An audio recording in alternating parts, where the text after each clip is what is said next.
কত হবে ওজন মাছটা দাদা? 7। কোথেকে এসছেন? বর্ধমান কাটোয়া। ঠিক আছে।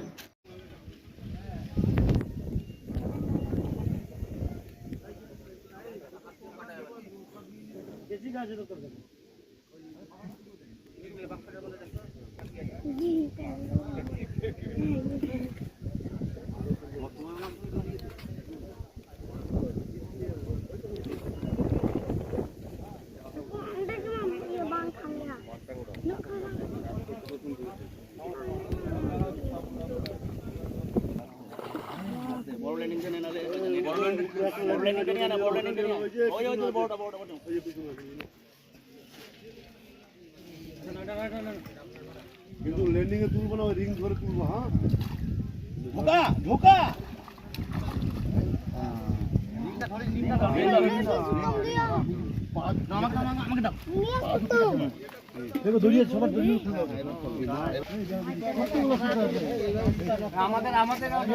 পুরো ছিটা নিয়ে নিয়েছে। আর যাবে না, আর যাবে না।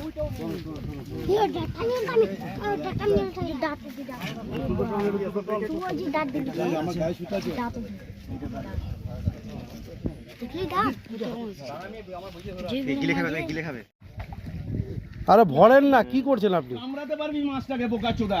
তুই আমার ঘুরে যাচ্ছে মাছ, দেখতে না মাছ দারুণ জায়গায় আমি স্লিপ করে কামড়ে। মাছ ধরতে কেমন লাগলো? খুব ভালো। ঠিক আছে। বাবরদা বলেন কেমন লাগলো মাছ ধরে? ভালো দেখে এলেন মাছটা। সাইজ কত হবে বলেন মোটামুটি? আমি পুকুর মালিক বললে তো বেশি বড় হয়ে যাবে। 11 কেজি?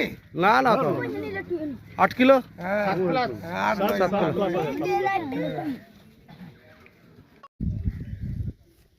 ন্যালিং ডুবি রাখবি না, সময় মতো মারবি, ডুবি রাখবি না একদম। পাল্লা শুরু আরেকবার নেবে, আরো একবার নেবে দাঁড়া। আরে মানে মুখটা দিয়ে ঢোকা ঢোকা, আরে মুখ ঢোকা। গোবিন্দ গোবিন্দ, আরে ভালে বাল মানে আমি মুখটা পাচ্ছি নাকি? না মুখটা পাচ্ছিস না, বোকা চোদা। আগে ডুবি রাখছি ল্যান্ডিং। দেখো আর একটু টাইম নেন, আর একটু টাইম নেন। আমি ঠিক আছে।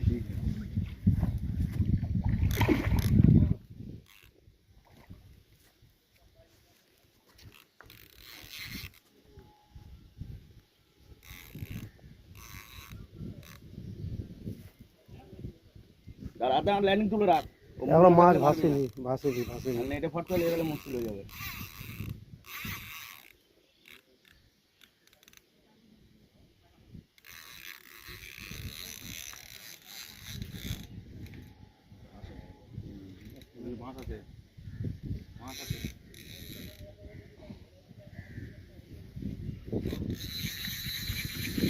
বাতাস দিছে।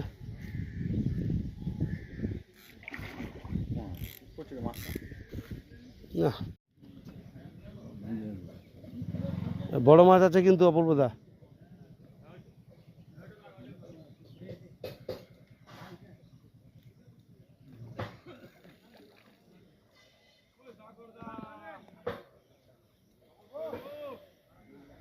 বলেন যে মাছ রাখলে এরকম রাখতে হবে পুকুরে, বলেন তাহলে একটা মাছ লাগবে, লোকে খেলবে তবে না।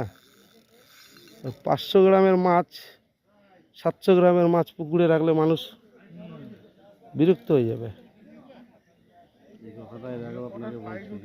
সুশীলদার নামেই পরিচয়, আর কিছু লাগে। বেশি লাগে, বেশি নেন টাকা।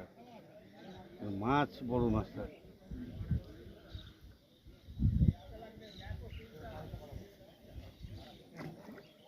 মাছ এদিকে চলে গেছে, আমি শালা ওইদিকে টার্গেট করে আছি।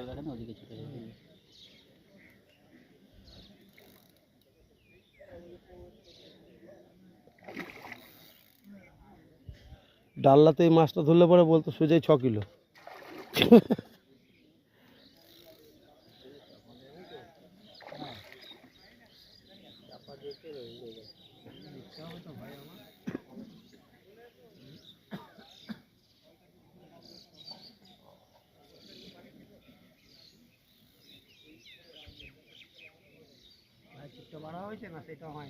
হুম কোথায় ছিপ পাওয়া হয়েছে ভাই, ছিপ তখনই তো চিপটা নিয়ে আসতে জুতা